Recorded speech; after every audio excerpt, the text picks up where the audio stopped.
பசுவதை என்ற பேசுற எவனும் பேஸ் நரசூஸ் காப்பி நன்னா இருக்குது, குடிக்காம இரு. சரக்கு மற்றும் சேவை வரி, சரக்குக்கு மட்டும் இல்லை வரி. மோடி இப்படி நடக்க கூடாது. பிரதமர் என்பவர் இன்டர்நேஷனல் புரோக்கர், முதலமைச்சர் என்பவர் ஆல் இந்திய புரோக்கர். இப்போ ஒரு அறிவிப்பு புதுசா வந்திருக்குது, மாட்டுக்கறி வைத்திருக்கிறதை கண்டுபிடிப்பதற்கு நவீன கருவி. அயோக்கிய பயல்களா, கறின்னா இப்ப வரி வரின்னு இருக்கான். இன்னும் கொஞ்ச நாள சொரியும்பா, எல்லாம் ஓரமாக சொரிய வேண்டியதான். சிதைந்து அழிந்து கொண்டிருக்கிற தமிழ் தேசிய இன மக்கள் பாதுகாப்பாக வாழ்வதற்கு போராடித்தான் ஆக வேண்டும் என்ற நிலைக்கு தள்ளப்பட்டிருக்கிறார்கள். இந்த வரலாற்றின் அழைப்பில் இருந்து, இந்த வரலாற்றின் பெரும் பணியில் இருந்து தமிழ் இளம் தலைமுறையினர் விலகிச் செல்ல முடியாது என்று எங்கள் அன்பு அண்ணன், எங்கள் உயிர் தலைவன் மேதகவர் வே. பிரபாகரன் அவர்கள் போதித்தது போல,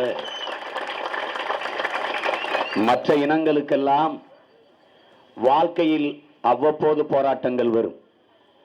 ஆனால் தமிழ் தேசிய மக்களுக்கு போராட்டமே வாழ்க்கையாக மாறி நிற்கிறது.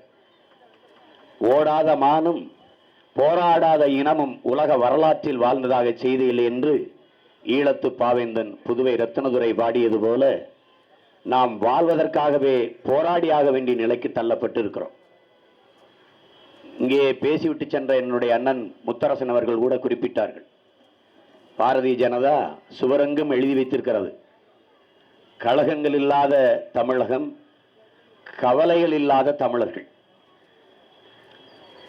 தமிழர்கள் எவரும் உயிரோடவில்லை என்றால் அவர்களுக்கு கவலை ஒருபோதும் இருக்க போறதில்லை.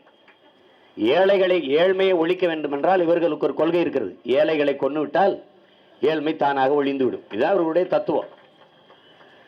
உலகெங்கும் மண்ணின் வளங்கள் மக்களுக்கானது. ஆனால் இந்த நாட்டில் மண்ணின் வளங்கள் தனிப்பெரும் முதலாளிகளுக்கானதாக மாறி நிற்கிறது. இங்கே ஆளுகிற அதிகாரம் என்பது ஆட்சியாளர்கள் உள்நாட்டு வெளிநாட்டு பெரும் முதலாளிகளுக்கும் சொந்த நாட்டு மக்களுக்கும் இடையே தரகு வேலை செய்கிற புரோக்கர்களாக இருக்கிறார்கள் என்பதை நாம் புரிந்து கொள்ளணும். பிரதமர் என்பவர் இன்டர்நேஷனல் புரோக்கர், முதலமைச்சர் என்பவர் ஆல் இந்திய புரோக்கர். தரகர் எல்லாவற்றுக்கும் கமிஷன் வாங்கிவிட்டு கையெழுத்து போடுகிறவர்களுக்கு பேர் என்ன? ஒரு வீட்டை நமக்கு எடுத்து கொடுத்து விட்டு கமிஷன் வாங்கிட்டு போற தரகர் போல நாட்டை இன்னொருத்தனுக்கு வித்துட்டு கமிஷன் வாங்கிட்டு கொண்டு வர்ற தரகர்களாக இருக்கிறார்கள். கதிராமங்கலத்தில் இவங்க சொல்றதெல்லாம் என்ன பாருங்க, நீங்க பாட்டுக்கு மேல உழுது விவசாயம் செய்யுங்க, ஒரு பாதிப்பு வராது, நாங்க கீழே போய் காத்து எடுத்துக்கிட்டு போயிடுறோம். அப்படின்னா என்ன, நீங்க பாட்டுக்கு நடந்து போங்க, நாங்க காலை மட்டும் வெட்டி எடுத்துடுறோம். அதான் அவன் சொல்ற கதை. எந்த பாதிப்பும் வராதென்றால் இளநீர் போல இருந்த என் தண்ணீர் மஞ்சளாக மாறியதற்கு காரணம் என்ன? அதுக்கு என்ன பதில் இருக்கு? ஹைட்ரோ கார்பன், மீத்தேன், ஈத்தேன், செயல் எரிவாயு எது எடுத்தாலும் சரி, என் நீர் நஞ்சாகிவிடும், என் நிலம் நஞ்சாகிவிடும், என் காற்று நஞ்சாகிவிடும். இது புரியாத முட்டாப்பை எவனாவது இருப்பான், அவனுக்கு போய் சொல்லலாம் ஒன்றும் செய்யாதுன்ட்டு. இப்ப ஐயா முதலமைச்சர் என்ன சொல்றாங்க, அங்க சமூக விரோதிகள் விஷமிகள் பேச்ச கேட்டு மக்கள் போராடுறாங்கன்னா, முதலமைச்சர் பேச்ச கேட்காம எங்க பேச்ச கேட்கிறாங்கன்னா உங்களோட எங்களுக்கு அதிக செல்வாக்கு இருக்க அர்த்தம். இதுல இருந்து என்ன தெரியுது, மக்கள் யாரு முன்னாடி நிக்கிறான், யாரு முன்னாடி நிக்கிறான். இதேதான் செஞ்சான். எல்லா நாடுகளையும் பாக்குறோம், வெனிசுலாவை பாக்குறோம், பெட்ரோல் 10 ரூபா, சாப்பிட கஞ்சி இல்ல, கடையை உடைச்சிட்டு ஒட்டி துண்டு கடிச்சிட்டு கிடக்குறான். கொக்கு இல்ல, குருவி இல்ல, மான் இல்ல, ஒரு இளவும் இல்ல, எல்லாத்தையும் தின்ட்டான். இனி மனுஷனை திங்கிறதா மிச்சம் இருக்கு. இதேதான் 1960 நடந்துச்சு சோமாலியால. பூமியின் சொர்க்கமா இருந்துச்சு, அவ்வளவு பெரிய விளைச்சல் அந்த நாட்டில். இதேதான் வந்தான், வளர்ச்சி டெவலப்பு போட்டான், மீத்தேன் எடுப்போம், ஹைட்ரோ கார்பன் எடுப்போம்ட்டு. உலக வல்லாதிக்க நாடுகள் அவன் கடலுக்குள்ள கொண்டு அணுக்கழிவை எல்லாம் கொட்டிச்சு. ஆழி பேரலை சுனாமி தூக்கி அந்த அணுக்கழிவை வயல்ல கொட்டிச்சு, கதை முடிஞ்சு.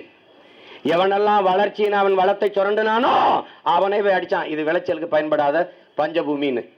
பசி, வறுமை, ஒன்னும் செய்ய முடியல. கப்பல்ல, கடல்ல வர கப்பலை மறிச்சான், கடல் கொள்ளையல்னு பழி சுமத்தினான். வயிற்று பசியோட நின்னவனுக்கு வயிற்றுக்குள்ள தோட்டாவை பரிசா கொடுத்தான். இதுதான் வல்லாதிக்க நாடுகளின் விளையாட்டு. இதை புரிஞ்சுக்கணும். நம்மள சோமாலியா வாக்க முயற்சி செய்யறான். ஏன்? தகப்பன் இல்லாத வீடு போல இது தலைவன் இல்லாத நாடா இருக்கு. அதை நல்லா விளங்கணும். ஏன் கேரளாவில் மீத்தேன் ஈத்தேன்லாம் எடுக்கிறது இல்ல? ஏன் அங்க அணு உலைக்கு போராட்டம் இல்ல? ஏன் இல்ல? இதே காவிரி படுகை போல கங்கை படுகையிலும் மீத்தேன் இருக்கு, ஹைட்ரோகார்பன் இருக்கு. ஏன் அங்க குழாய் பதிக்கல? இந்தியாவிலேயே ஒரு மாநிலத்தில் 25 விழுக்காடு மீத்தேன், ஹைட்ரோ கார்பன், இந்த ஈத்தேன் எல்லாம் இருக்கு குஜராத்ல. ஏன் அங்க உண்டல? ஏன் அங்க அவன் மக்கள் பாதுகாப்பா இருக்கணும். இங்க ஒவ்வொரு கிராமமா துண்டிச்சு அனுப்புறான். நெய்வேலிக்கு என் ரத்தத்துக்கு தெரியும், நிலக்கரி சுரங்கத்துக்கு எல்லாம் எடுத்துட்டு எத்தனை மக்களை வெளியில இன்னும் மின்சாரம் கூட இல்லாம, குடிநீர் இல்லாம, பாதை இல்லாம தெருவில் தூக்கி போட்டு போயிட்டான். வீட்டுக்கு ஒருத்தனுக்கு வேலை தரம்ட்டு இதுவரை போராடிட்டு இருக்கான் வேலை கேட்டு. ஹைட்ரோ கார்பன் எடுக்கிறதுக்கு நெடுவாசல்ல என்ன தெரியுமில்ல, 500 பேருக்கு வேலை கிடைக்கும். என்ன வேலை? நம்ம செத்தா எடுத்து புதைக்கிற, பணத்தை தூக்கி புதைக்கிறதில்ல. ரொம்ப அறிவுபூர்வமா கேள்வி கேட்கிறானே, எரிவாயு எடுக்கலைன்னா எப்படிங்க சமைக்கிறதுன்னு. எரிவாயு எடுத்துட்டா எதைங்க சமைக்கிறது? நம்ம எதிர்த்துட்டா யாரு? இவங்கெல்லாம் பெரிய விஞ்ஞானிகளா? இதை எதிர்க்க விஞ்ஞானியா இருக்க வேண்டிய தேவையில்லை, விவசாயியா இருந்தாலே போதும்.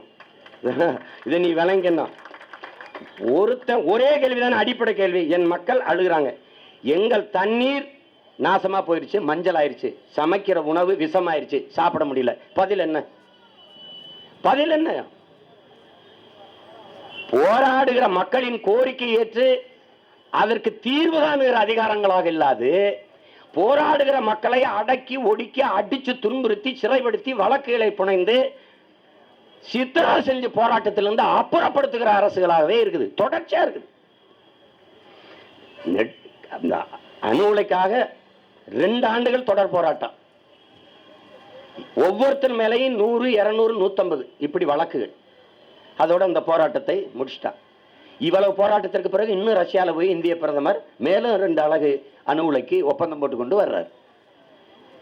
இங்கே நெடுவாசல்ல ஒரு அறிவிப்பு மத்திய அமைச்சர் சொல்றார், மக்களின் கருத்தை கேட்காமல் நாங்கள் ஹைட்ரோ கார்பன் எடுக்க மாட்டோம்னு.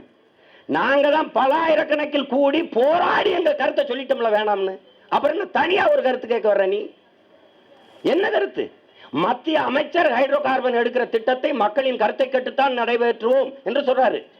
அதுக்கு ஒப்பந்தம் போட்ட தனியார் முதலாளி, ஜெம் லேபாரட்டரி முதலாளி வெளியில வந்து 6 மாசத்தில் நாங்க எடுக்க தொடங்குவோம். யார் வச்ச நம்புறது?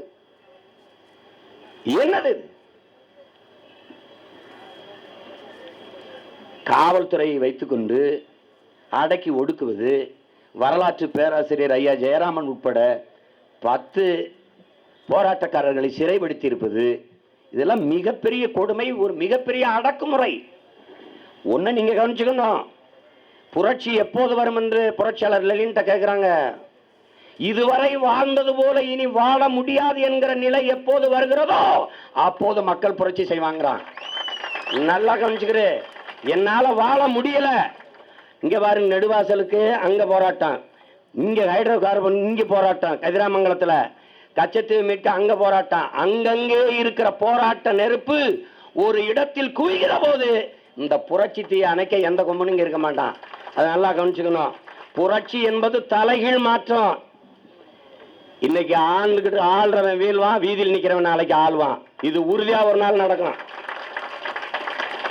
அன்னைக்கு நீங்க இதுக்கெல்லாம் பதில் சொல்லாம தப்பிச்சு போக முடியாது.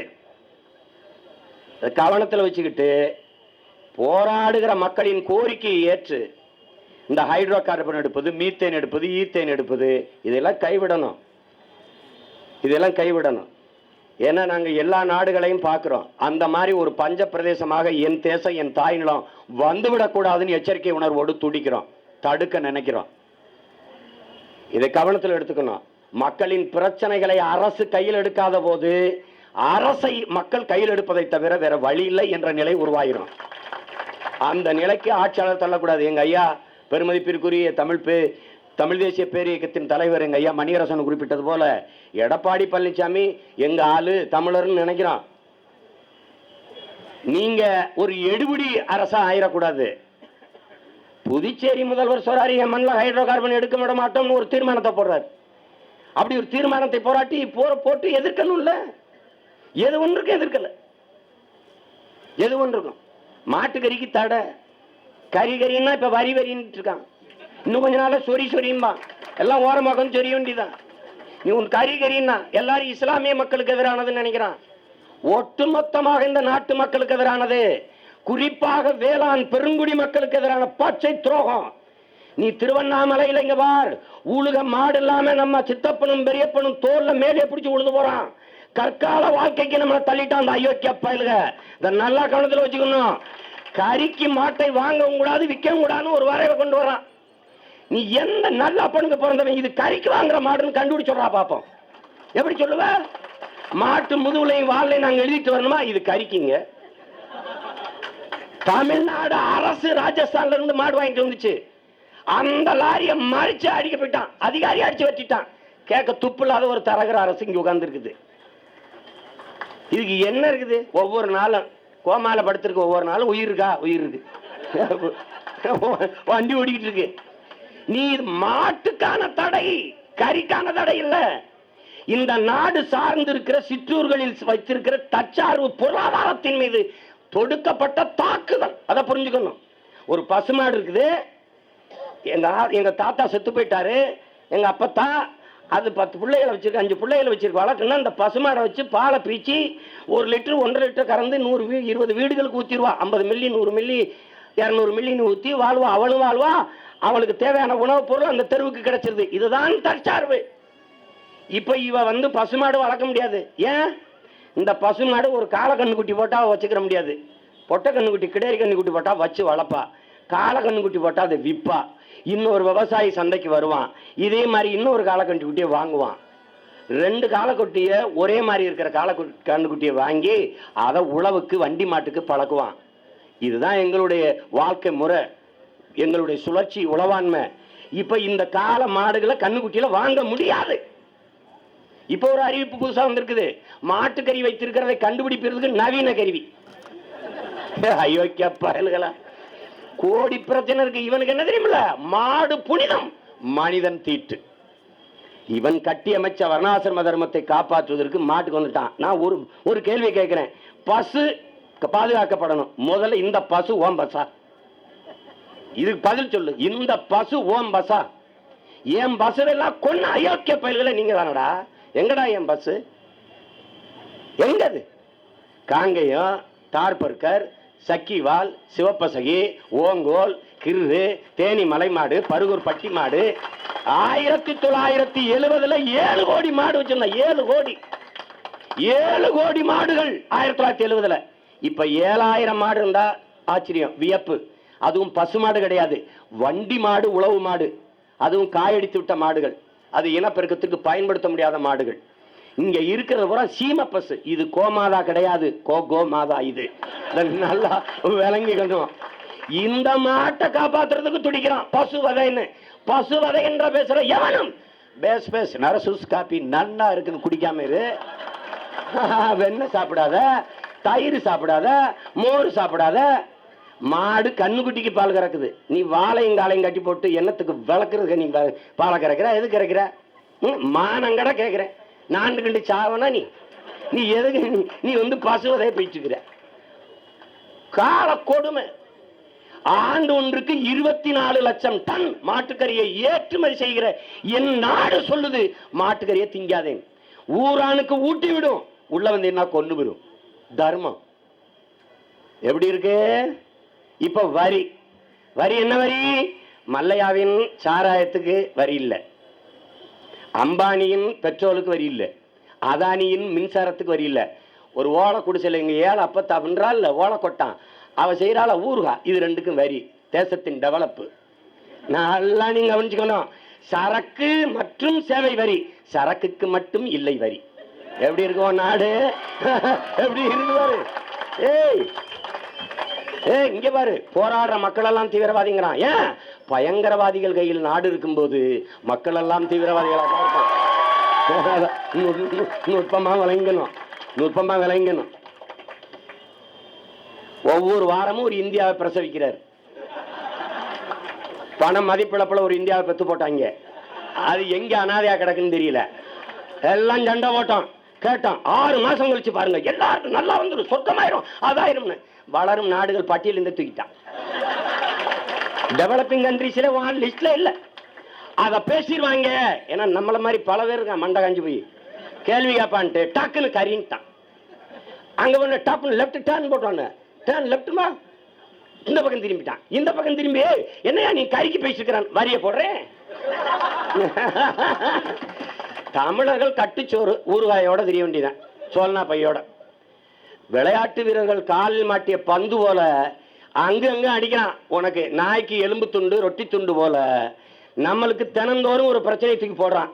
இப்ப கதிராமங்கலம், நாளைக்கு இன்னொரு ஊரு. அப்ப பையோட தெரிய வேண்டியதான். எங்கப்பா அடுத்து ஏப்பா ஜெயங்கொண்டமா ஜெயங்கொண்டம் போவோம். அங்க போய் உட்காந்து கத்துவோம். அங்கிருந்து கொஞ்சம் விரட்டி விடுவான். மொத்தமா இவங்களை சொல்றாங்க. எங்க அண்ணன் கூட சொன்னாங்க இது திருத்துறதுன்னு. துரத்துற வேலையை செய்யணும். இவனை திருத்த முடியாது, இவங்களை திருத்தவே முடியாது, திருத்தவே முடியாது. நுட்பமா கவனிச்சுக்கிட்டு வேலை செய்யணும். குறிப்பா தமிழ் இளம் தலைமுறையினர் பேரெழுச்சியான தன்னலமற்ற ஒரு புரட்சிக்கு தயாராயிடணும். இல்லைன்னா இவங்களை ஒழிக்க முடியாது, ஒழிக்கவே முடியாது. இது இப்படி கஞ்சி கஞ்சிலாம் அவன் சரிப்பட்டு வரமாட்டாங்க. அதனால அம்பேத்கர் சொல்றாருல, இழந்து விட்ட உரிமையை பிச்சை கேட்டு பெற முடியாது, போராடித்தான் பெற்றாக வேண்டும்ங்கிறார். அவரே சொல்றார், கோயில்களில் எப்போதும் ஆடுகளைத்தான் பலியிடுகிறார்களே ஒழிய சிங்கங்களை அல்ல. அதுவும் நாங்க சிங்கமும் இல்ல, புலிகள். அதுல விடுதலை புலிகள்.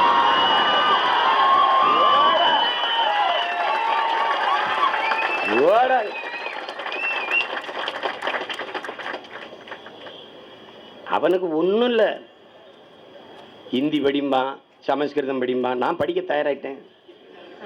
சமஸ்கிருதம் படிக்க ஏன் ஐ லேர்ன் இட். ஆனா எந்த கோயில்ல நான் குருக்களா இருக்க முடியும்? அது ஒன்று கொண்டு வந்துரு. வரியை நான் கட்டுறேன், 28 விழுக்காடு 30 விழுக்காடு கட்டுறேன். இந்த வரியை வாங்கி கொண்டு போய் நீ கொண்டு வர போற திட்டம் என்ன? இத்தனை விழுக்காடு வரி உனக்கு வருது, மக்களுக்கு என்ன திருப்பி வரப்போகுது? அதுக்கான திட்டங்கள் வரவேங்க, வரைவங்க. அதுக்கான வரைவங்க. கல்வி மருத்துவத்தை இலவசமா கொடுக்குமா? 5 விழுக்காடு ஜிஎஸ்டி வச்சிருக்க கனடா மருத்துவத்தையும் கல்வியும் இலவசமா கொடுக்குது. 7 விழுக்காடு ஜிஎஸ்டி சிங்கப்பூர் கொடுக்குது. சீனா ரஷ்யா மருத்துவத்தை கல்வி இலவசமா கொடுக்குது, தரமா கொடுக்குது, சமமா கொடுக்குது.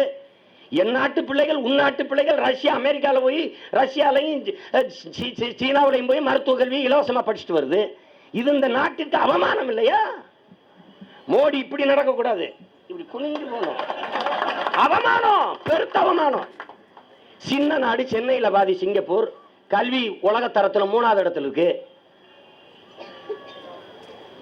உலக தரத்துல நீ புரட்சி என்ன புரட்சி? மாட்டு மூத்திரம் குடிக்கிறதுல புரட்சி நடக்குது.